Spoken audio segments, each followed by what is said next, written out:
Hello and welcome to the Responsive Family Sleep Podcast. I'm your host, Kim Hawley, holistic sleep coach, lactation consultant, peaceful parenting educator, and mom. If you've ever felt overwhelmed by all the conflicting sleep info, frustrated with sleep information that just plain felt wrong, or search desperately for a truly gentle and responsive sleep approach, then you are in the right place. In each episode, we'll be answering your most pressing baby and toddler sleep questions, busting those sleep myths, and helping you understand truly developmental, biologically normal baby and toddler sleep, plus encouraging you to trust your intuition along the way. Let's get started. Hello and welcome back. This week, I am joined by a colleague and new friend of mine, Jenna, who is a lactation counselor as well as parenting coach. And she supports parents who are nursing toddlers and beyond for natural term nursing and just navigating that experience and that journey. And we connected, and I love supporting nursing toddler families from a sleep and lactation perspective, and she loves supporting nursing toddler families from a parenting, coaching, lactation perspective. And we were like, oh my gosh, we have to talk. This is amazing. We need to be business friends. And so I hope you enjoy our conversation. And we are really just focusing on the joys and challenges of nursing toddlers. And I figured, since I support a lot of families nursing toddlers, that you would enjoy this conversation as well. All right, let's jump in. So, Jenna, I'm so excited to have you here with me today. I would love to start our conversation off with you sharing a little bit about how you got into supporting parents of nursing toddlers and that lovely, full-term nursing journey. Absolutely. So starting with myself, when I was being breastfed, I was breastfed into toddlerhood. My mom's always fuzzy on exactly when we weaned, but me and my two siblings were both breastfed past a year. So for me growing up, it was kind of normal. It was like, yeah, well, it's normal to breastfeed a 2-year-old. That wasn't something that was really foreign or strange to me.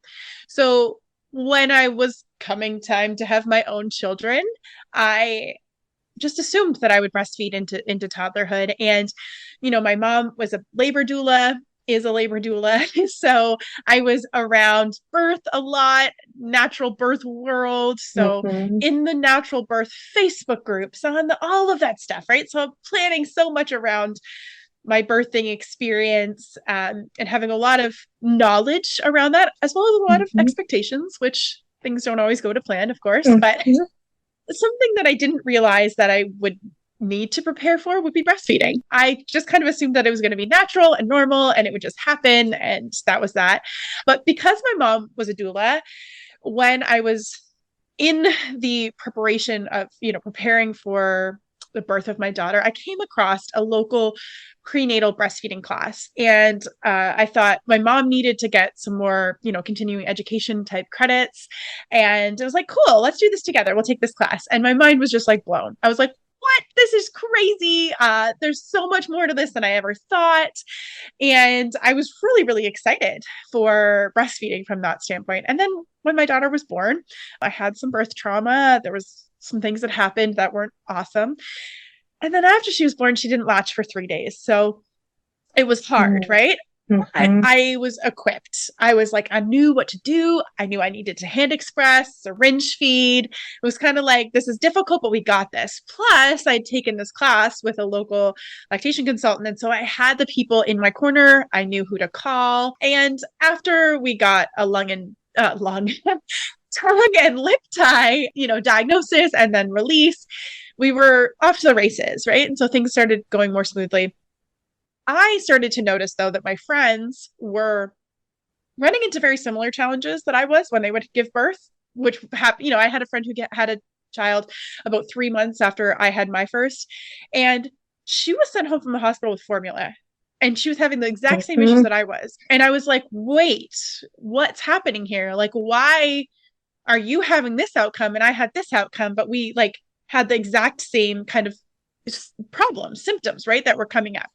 And so I remember going to her house and only having had like, this few hours of education that I had had in this breastfeeding class, but I was able to help her a lot. And she ended up also having a tongue-tied baby, which, like I said, it was like textbook. We were both having the exact same challenges. So it's so strange.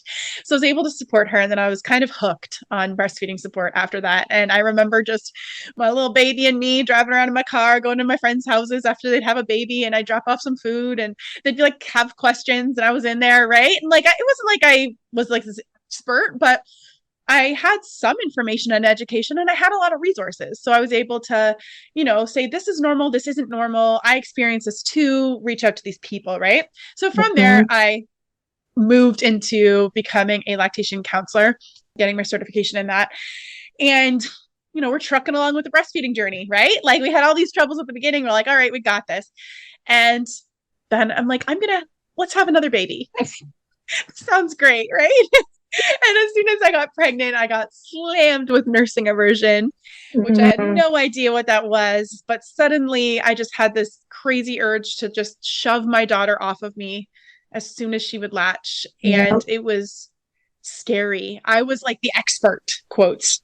I was the expert, right? I was the one that people were turning to, and I didn't know what this was. I didn't have the words for it. I didn't know how to deal with it.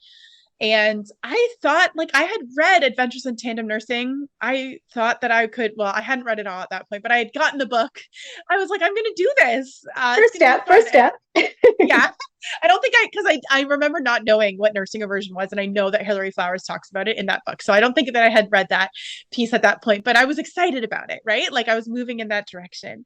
And I just didn't know what those challenges would be there. I didn't know that it was still going to be this hard. I really had high hopes for what my breastfeeding journey would be the second time around, because I struggled so much in the beginning. And so I was like, here, now I can help myself more, right? Like it's going to be different. And I remember in those early stages with my daughter talking about sleep and stuff like that, but I had a lot of understanding of what was normal, but I still kind of had this internal conflict a lot, right? So I would swaddle her and stick her in the bassinet beside the bed every night, and she'd end up in our bed. But I still tried. I tried to have her separate every night. So I knew that by the time my son came around, I was like, nope, he's coming right into the bed from the very beginning, and that's that. And so I was like, it's going to be so much easier, right? And then of course there was all of these new challenges that I had, and I learned. So I kind of mentioned that I had this birth trauma with my daughter. And so that was being triggered when I was pregnant, not gave birth, but when I got pregnant with my son, I started to have to confront a lot of those challenges that I had then and things that I just kind of swept under the rug and said, it's okay. I'll deal with this later almost, right? It was like, and this is when these things are bubbling up. And so at that point, I really started learning more and more about nervous system regulation. And I learned that my nursing aversion had a lot more to do with my internal sense of safety and danger. And when you're having PTSD and flashbacks and all of those things and not being able to sleep at night because of nightmares, and that wasn't really about the breastfeeding experience at all. It was showing up in my breastfeeding experience, but it wasn't a result of my breastfeeding experience. It was actually me and my journey that I was going on. So I learned how to support my daughter. I learned how to support myself. My daughter would also have epic meltdowns at age 2, 3. And now that I understand that I have ADHD and she likely does as well, neurodivergence, there's the sensory pieces. She was not an easy sleeper at all. Of course, I didn't really know. I'm nodding because I've been there too. Yeah. So breastfeeding was the only thing that would calm her down in a meltdown. And I remember wrestling with this, like, but I need to have more tools. We need to support her in other ways. I can't only rely on breastfeeding, had that narrative in my mind. So there's all of these different stressors that were kind of there. And slowly I worked through these things. And by the time my son was born, and of course I had therapists, I had all the things I was working through. I was learning as much as I could. I had done a lot of studying of psychology when I was in university. So I already had a good understanding of a lot of things so I was able to look now at just current research, and I was able to look at, read the books and have a more of a baseline to build off of. And so just continuing to learn about those things, polyvagal theory. I love Dr. Dan Siegel's like interpersonal neurobiology. So I was just eating it all up. And then I was really putting it into practice with my own kids. So we went on to breastfeed. My daughter weaned at age 6, and we breastfed for 3 years, or tandem fed for over 3 years. My son is still breastfeeding. He'll be 4 very soon.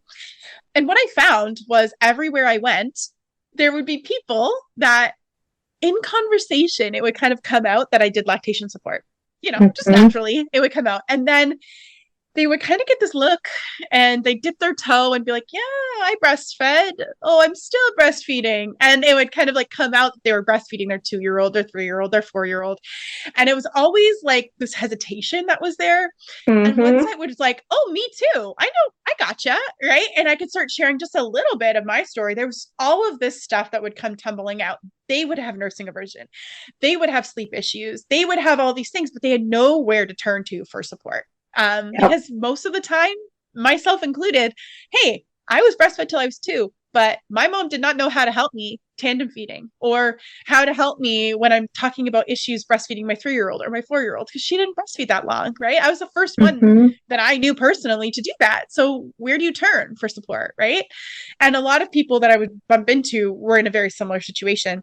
So it didn't take too long for me to realize, okay, I really want to focus on toddler breastfeeding and weaning and tandem feeding support, because as much as we talk about there being a lack of support for newborn breastfeeding, and there is, don't get me wrong, a lot of people don't have the resources, don't know where to reach out.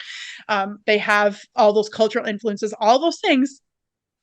It is even more so once you hit that 1, 2, 3 years. Then in the States recently, it was just last year, the American Academy of Pediatrics increased the recommendation from 1 year to 2 years. So great. Now we're telling people they need to breastfeed for longer and not telling them how to do that or what that looks like. Right. Yeah. There's a lot of pushback, a lot of grumpy people, right? Because that support isn't there. I mean, it's not even there from the beginning, let alone to, match our guidelines to World Health Organization's guidelines. Yeah. I mean, in Canada, we'd had it for a long time. So that was always the Canadian Pediatric Society. Well, as long as I had been breastfeeding, it was the Canadian Pediatric Society's recommendations. So I always felt justified in my, I was like, well, that's what, even when the pediatrician would say something silly to me about not needing to breastfeed my 15-month-old, I would say, well, you're not listening to your own governing body's like recommendations. So true. That's actually, like So I felt confident in that, but then I did see all of that pushback too. Like it was just last year. So just to watch all that unfold online, it was just another very clear sign that I was doing what needed, fulfilling a very necessary role, in the parenting journey. I mean, so I was nursed till I was 3. And I got told lots of stories about that growing up. My sister self-weaned around 1. So when my oldest was a toddler, I nursed both my kiddos till they were 4. And I remember being like, backing up, I entered lactation support through the Leche League. So nursing toddlers were very much part of, or, always part of the Leche League culture and meetings and conversation and support. But having that in that setting was not the same as having like more day-to-day support. Like I didn't have any friends nursing toddlers. And I distinctly remember the first time I was like, I'm going to search on Facebook for a Facebook group about nursing toddlers. I ended up in this predominantly UK-based nursing older babies and toddlers group. And I was like, oh my God, my people, like that ability to get that, support. I wasn't even having issues. It was more just like, I feel like I'm the only one doing this. It'd be kind of nice not to feel like I'm the only one doing this. Was really powerful. And then by the time my daughter was born, I'm like, whatever, like been there, done that. I don't really need anyone's support in the same way because it wasn't new. I mean, support is always good, but that need wasn't there. Sometimes you do face new challenges with another nursling. Oh yeah, absolutely. And sometimes you don't. And And so, it gets valid absolutely. Either way.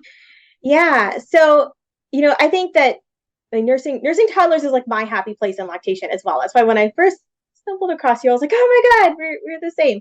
Except we're approaching it from totally different backgrounds and perspectives and stuff. But like, this is like my happy place. I love the nursing toddlers and work with a lot of them when it comes to sleep. And so, I feel like personally and professionally, and I'm sure you agree that like nursing full term, nursing toddlers, nursing past one, it comes with so many positives and also so many challenges that, like you said, really can blindside you. So you mentioned a few of those challenges in your story. So I thought we could talk a little bit about, some of the common challenges and then kind of turn the corner around to some of the really lovely ways that nursing can be a wonderful parenting tool in the toddler years. Absolutely. So a lot of times things that people face are things like, of course there's sleep, right? So Yeah. a child, the 18-month-old that's still waking multiple times a night to breastfeed can feel challenging, especially when you're in a culture and a world and even just a family group and a friend group where that's not happening. You can feel like you're definitely the odd man out, and it can definitely feel like you're not allowed to share certain aspects of your life and your parenting with your friends. Like those certain things have to be off topic, like off limits, which can feel difficult. That can be a hard and a challenging place to be. Yeah. And then there's things like nipple twiddling, which, you don't get with a newborn as much. It can definitely start to happen in early babyhood too. Yeah. But it can happen, in older babies and then into toddlerhood. Nipple twiddling is a big one that drives a lot of parents really crazy. But even things like your period being delayed can feel difficult. It can feel scary, especially if you are hoping to conceive another baby soon and you're going on 12, 14 months without a period, or maybe you've had periods, but they're very irregular. And you're getting pressure from, a lot of times parents will bring this up with their family doctor. And of course, because it is so culturally not normal to breastfeed at that stage, a lot of times family doctors don't know what to do with that information. So they might just recommend going on birth control. They might recommend weaning.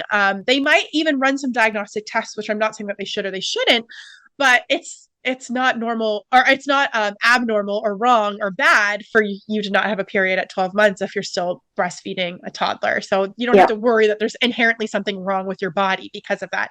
Even up to age 2, it's normal. And unfortunately, simply because we don't have a ton of research around breastfeeding dyads past that first year of life, particularly past that second year of life, it's difficult to know from the research what is truly normal and what isn't normal.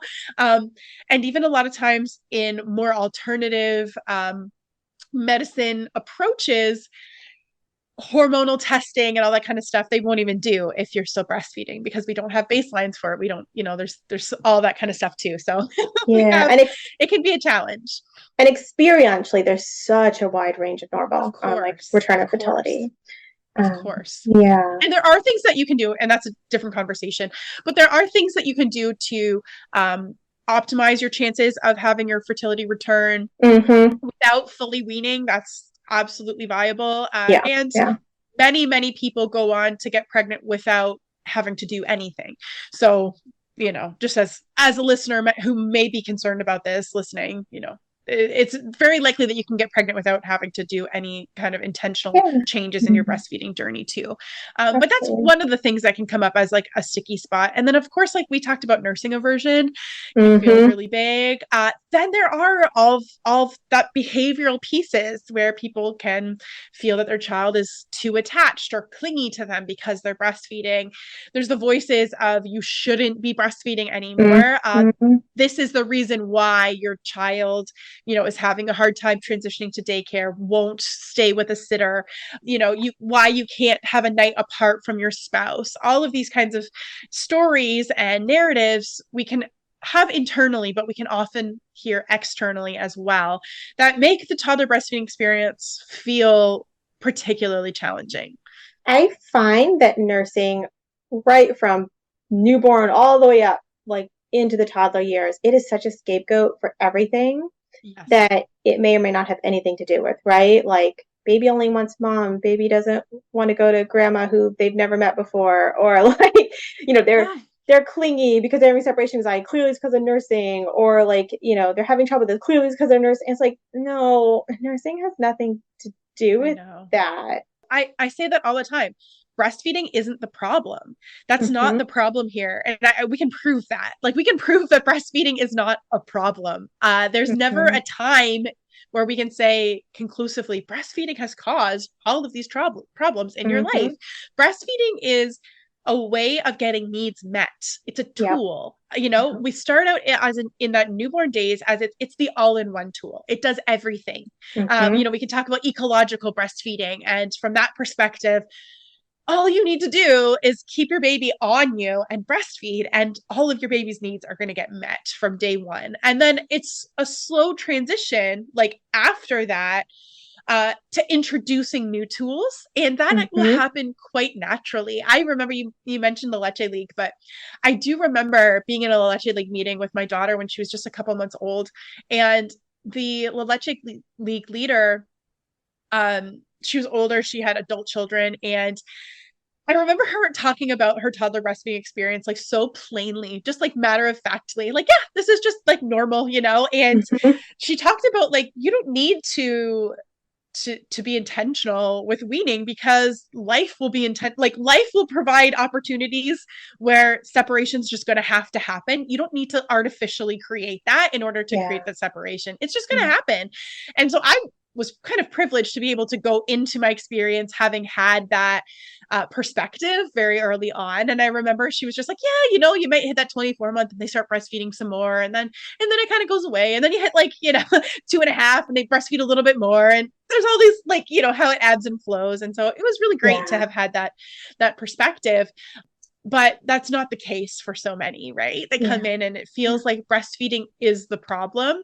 So when breastfeeding is the problem, weaning becomes the solution, at least in our minds. And that's what we wrestle with.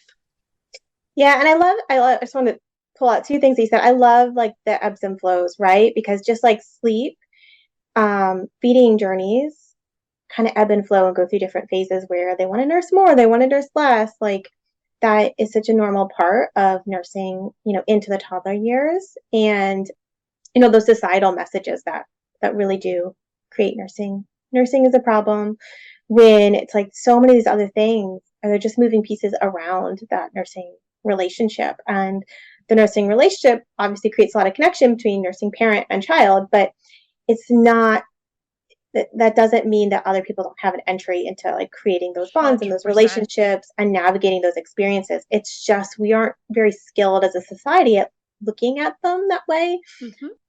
And I think there's a lot of structural, cultural things that make it harder sometimes, and that kind of put nursing dyads together and then don't give us the right structure to have those kind of rich dynamic relationships that make it easier to like say, hey, my partner can put my kiddo to sleep even though I'm still nursing to sleep, right? Those types of things that we sometimes be like, I can't because of nursing. It's like, no, we just need to find another entry point. We just find another way of thinking about it. We know from like attachment like science and research, which has been around for well over 50, 60 years. Like it's not a newfangled thing. Like, I know attachment parenting can feel newer, but even that has been around as a term since like the 90s. So it's I'm making a face over here because I feel like attachment parenting is so loaded with like fears and like that I'm like, I almost purposely don't use it. I use responsive parenting because 100%. I only use it because people relate to it. They feel like that's often a phrase that they've come into with, but I so get it. I never identified as that either. The attachment research has shown that the more secure attachment relationships a child has, the better. That's good for them. Now, they typically aren't able to develop new attachment relationships in meaningful ways until like 9 months or so. But when that time comes, and I don't mean that another person can't help, I just mean that child doesn't fully recognize and form that attachment as its own unique entity until a little bit further on in babyhood. So it makes sense that mom is primarily the one who's able to support them in many ways early on in their life. But those relationships and those attachment relationships that they create don't compete with each other, and they're Mm-hmm. unique. They have their own unique expressions. So I often say that breastfeeding is actually a trait of the relationship you have with your child. It's not a Yeah. trait that the child has themselves. I mean, sure, we can call them a breastfed child, but it's actually a relationship trait. So it's the way that I Mm-hmm. support my child in these moments, but my husband has his own unique relationship with his child, who is also my child, and he's going to have his own unique ways of navigating that relationship and their own unique bonds, and it doesn't compete with what I have to offer, and what I have to offer doesn't compete with what he has to offer. Exactly. Exactly. I think that sometimes we really aren't able to separate that. And I mean that to no fault of anyone's, like that's the messages you get, right? But I think when we sometimes have nursing parents, they become the default, both culturally, the way we're structured, but also just in the family because nursing can be such a lovely tool. And Of then course. those other relationships don't have as much experience finding their tools and their ways of navigating those tricky situations. That Yeah.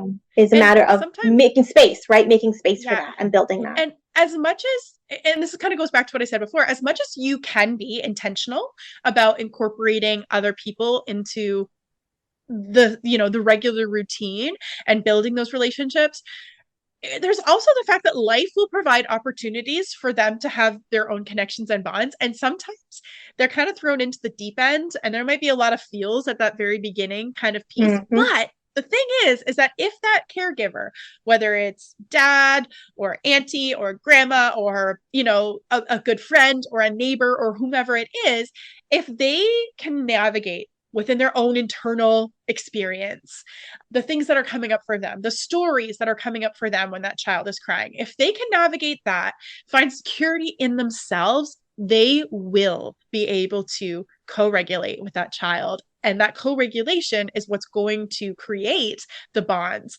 And they will be able to find the tools that are going to work for them. Mom doesn't have to leave a list of these are the things that, you can try with the child. She doesn't have to carry all that emotional labor and mental load, Yes. which is what, when we're talking about being intentional or like incorporating, sometimes it feels like that. And that's where moms, I feel like, get tripped up a lot. Is it's like, I don't want to have to teach so and so how to parent my child, right? It's just easier if I do it. But then we can also Yeah. get caught in this loop and this scary kind of feeling of, well, if I never teach them, they're never going to be able to do it, Yeah. which just isn't true. Well, and I like to tell a lot of my clients when we're talking about, gradually bringing partner, co-parent, dad into bedtime or something like that, or sleep support, or other caregivers, but that like to a certain extent, you almost always mom, but it doesn't have to be. It's not always, but mostly it is. Like it's not your emotional labor to carry, but also like what works for you is not Of necessarily course. what's going to work for someone else. So you may not be able to even make a list that's going to work. So it's helpful to be like, oh, what things does this kiddo generally find soothing? What does their nervous system, respond well to? And also, there's nothing like learning and then figuring it out.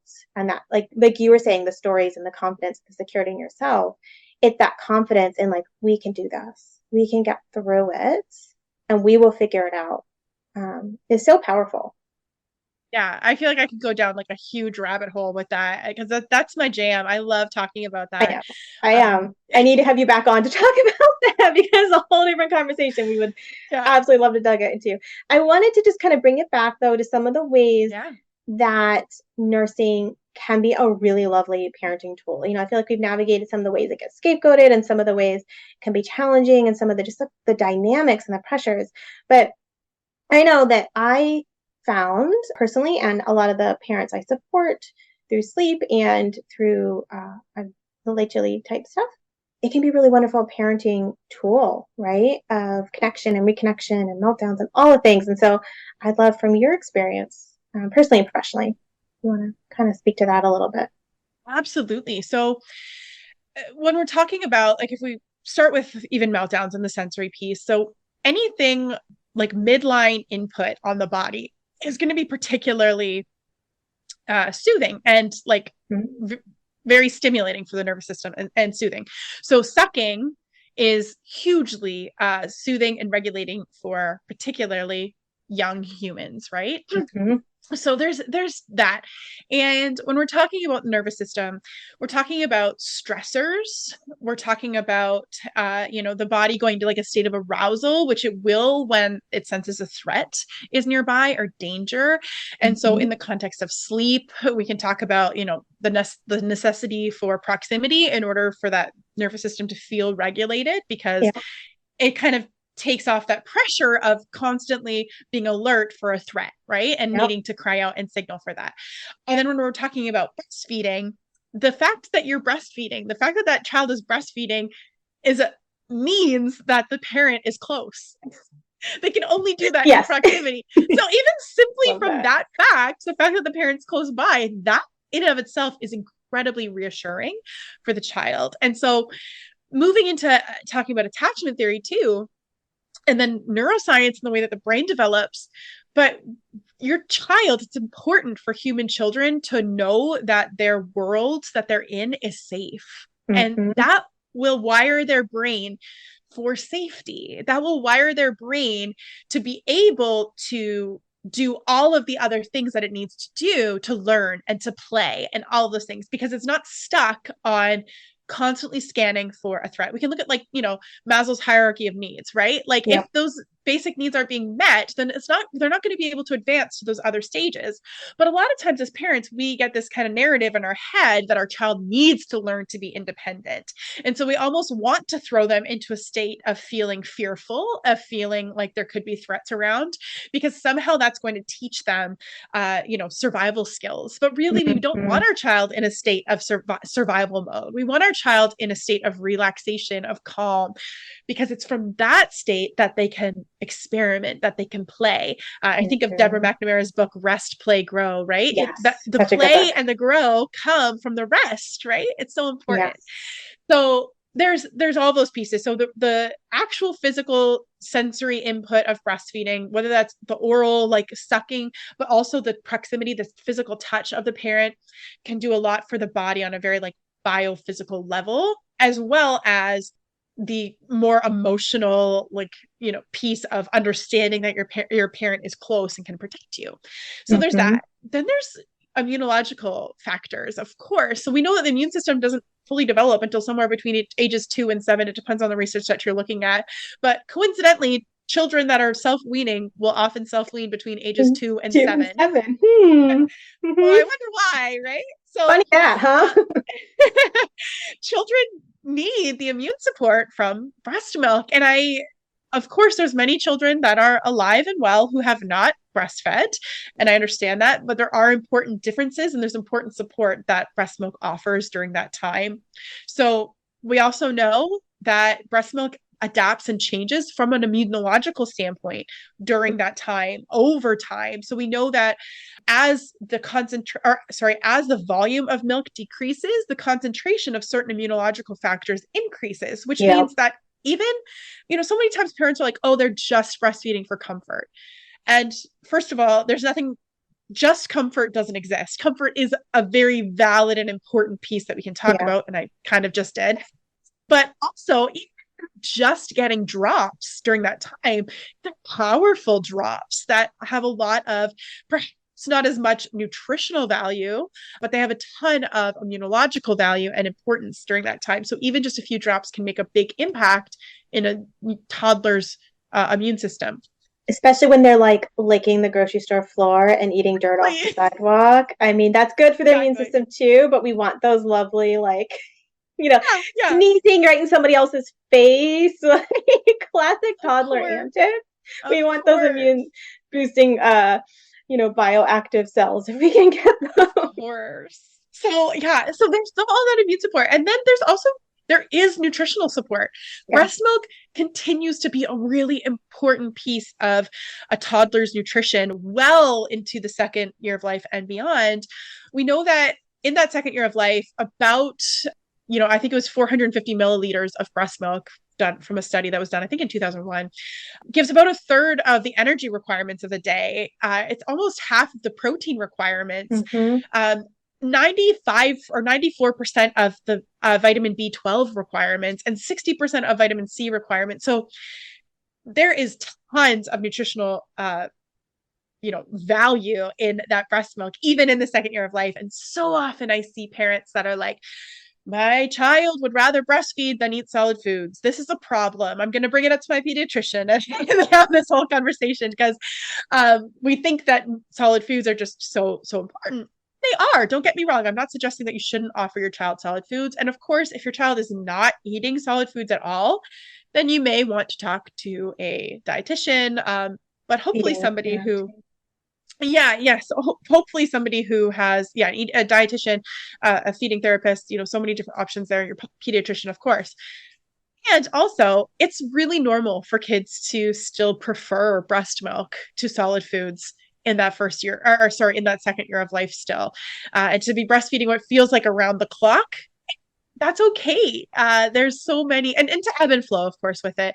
So there might be times where, teething, of course, but developmental things, new situations that are happening, like starting a daycare, like, having a new sibling, moving, all of those things where a child's just going to breastfeed more and they might not be taking as much solid foods during that time. And that's okay. We also know that it's normal and common in many Western places to have the recommendation of cow's milk given for that second year of life. Yep. And the reason is because it's actually difficult for a tiny little tummy to get enough nutrients out of solid foods alone, and they need liquid nutrition. Of course, human milk is absolutely preferable to baby cow milk when we're talking about human babies. Absolutely. I know my oldest is still a very selective eater, and I bet it's the same study. I remember reading that when he was, I don't know, 14 or 15 months, something in that early second year, and being like, awesome, this kid still nurses all the time. Good thing that's filling in the nutritional gaps. And I'm like, and we don't have to worry about cow's milk because he nurses plenty. And being so relieved because he's very selective eater, still is. And, that's a whole different journey and conversation. But it was so nice then to know those nutritional gaps are getting really filled in quite well from nursing. And the breast milk changes, as much as it changes with the immunological factors, there's an increase in protein and fat during that second year of life too. So it's adapting to meet those nutritional gaps as well. I know, it's so cool. I'll say my favorite thing about nursing was it as a reconnection tool, which I think speaks to all of the things you were saying about the regulation, right? And the sensory piece and that nervous system support. And, for both my kiddos, I found that in the toddler years, it was the best thing when we were separated or there was a really busy day. And that was our reconnection ritual for a really long time. It was just we're going to plop on the couch or wherever and snuggle and nurse. And, I'm so lucky that my husband was very supportive of that and always made space. He really valued that and that space and made that really easy for us to do. And so that was our thing for, I don't know, definitely in the ones and the twos, maybe not the entire time I was nursing them, but for a very large portion of it. That was a big thing for us. Yeah. And I think that as much as it can be a reconnection tool that we want to facilitate as parents and that we're looking forward to, it's a reconnection tool for the child too. Yep, so both ways. A lot of times when they're asking for it, it could be, that they're looking for immune support. Their body's signaling them to do that. It could be nutrition. It also could be connection. And not that I want to deep dive this because I could, but something that I talk about is what I call this toddler breastfeeding stress cycle, where because of the internalized narratives that we have about toddler breastfeeding, as well as other things too, nursing aversion, etc., but we can feel this stress when our child goes to latch or stress around breastfeeding, whether it's consciously or unconsciously. And we can be projecting these cues of danger, really, and threat to our child.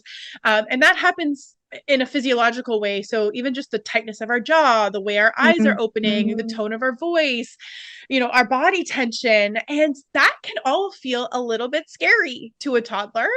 They might not have the intellectual ability to understand it or to articulate it, but on a physiological level, they're picking up on those cues because we all have something called neuroception, where our brain is scanning our environment for cues of safety and danger.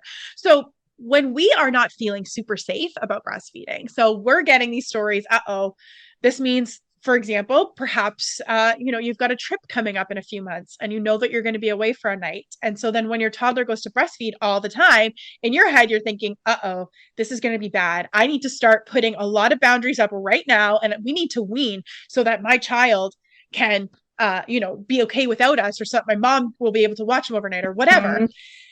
As we're thinking those thoughts, our body is getting tense and our eyes are getting wide and we're starting to get stressed out. And what does our child see? They don't see the thoughts. They see all of that stress and they want to connect with us. We are their safe place. So when they see that, they're going to cue to feed more often than not. Now they might not. I have lots of podcasts where I go into this in more detail, but what I often see happening is there's an increase in frequency of asking because they're looking to connect with us. And from a biological standpoint, breastfeeding is going to cause oxytocin to flow for us too. So it's not just our best tool in meeting their needs, but it's their best tool in meeting their own needs and in preserving and protecting their relationship with us. They don't know that they live in a world where the fact that they're breastfeeding inherently is stressful for us. They don't know that from a biological standpoint. They're like, no, I need to feel close to you. And their body is very wise and knows that when they feel close to us, we feel close to them. And it's actually soothing for us. So it's literally like they're trying to regulate us too. But of course, we get stuck in the spiral, this cycle where their frequency in asking will trigger us more. And our being triggered will trigger them more and cause them to ask more. We can get stuck in this loop and in this spiral. So that's something I see a lot too. And as with everything in parenting, I feel like I talk about this a lot in sleep. Starting with our own self-regulation is the starting point, right? And that's so true in the example you just gave, in so many sleep situations that are stressful, in so many parenting situations with big kids, starting with taking care of our own nervous system and self-regulation. And I have a free guide that I go into, like, more how to do that kind of piece. So it's how to say no to the feed while still saying yes to the need. And it really does start when I start with my, within the guide is really deciding on what your heart message is. So it's like, what do you always want to be conveying to your child? And that in and of itself is inherently regulating for us, right? When we're, you might see those little tips on Instagram to look at your child's hand when you're starting to get angry and notice how small it is, or smell their head. And all of these things are going to be regulating for us and fostering that connection. But just coming back to starting there with your heart message. What is it that I always want my child to know, right? That they're safe, that I love them unconditionally, whatever that is. And it's going to be unique for you, the way that it expresses, and it's going to resonate. And then from there, you can identify the needs. You can identify your yes and your no. And then I break down how to articulate those in different ways of communication. So some of it's verbal, some of it's with your body language, your actions, all that kind of stuff. So that's all within the guide there too. But and we'll link that in the show notes so that they can access it, because that sounds so awesome. On that note, as we wrap up, why don't you tell everyone where they can find you? And we'll have links to things, of course, in the show notes for them, because I know there's so much overlap in the work that you and I do, that it's such a great pairing together. Yeah, I love that too. So my website is ownyourparentingstory.com. And from there, you can kind of find all the things if you need to. But I'm also on Instagram at own.your.parenting.story. And I have my free guide, like I said, which is making changes, how to say no to the feed while still saying yes to the need. And you can get that at ownyourparentingstory.com/guide. And I do have a free training on my website, a free workshop. And I have my big group coaching program, which is a curriculum-based group coaching program where I facilitate and support parents to make those changes in their breastfeeding relationship, whether that's fully weaning, making changes around nighttime breastfeeds, daytime breastfeeds, or tandem feeding, bringing in another nursling into your dyad, making it a triad. But I support parents with all that kind of wonderful stuff within my big group coaching program too. So you can find all those details on my website. Awesome. Well, thank you so much. I have loved this conversation, and I'm sure we'll have other ones in the future. So thank you so much for being on this episode today. My pleasure, Kim. Thank you for joining me today. I hope this episode left you feeling more informed, confident, and encouraged on your sleep journey. And just a reminder before you go that nothing in this episode is individualized to your specific sleep situation, nor is it to be taken as medical advice. Take what resonates, ignore what doesn't, and check with your healthcare provider about any medical concerns. Take a moment to subscribe to this podcast so that you'll never miss an episode. And take a moment to rate, review, or share an episode you love on social media. All of that helps parents just like you find me, this podcast, and this gentle and responsive sleep information. I'll see you next time.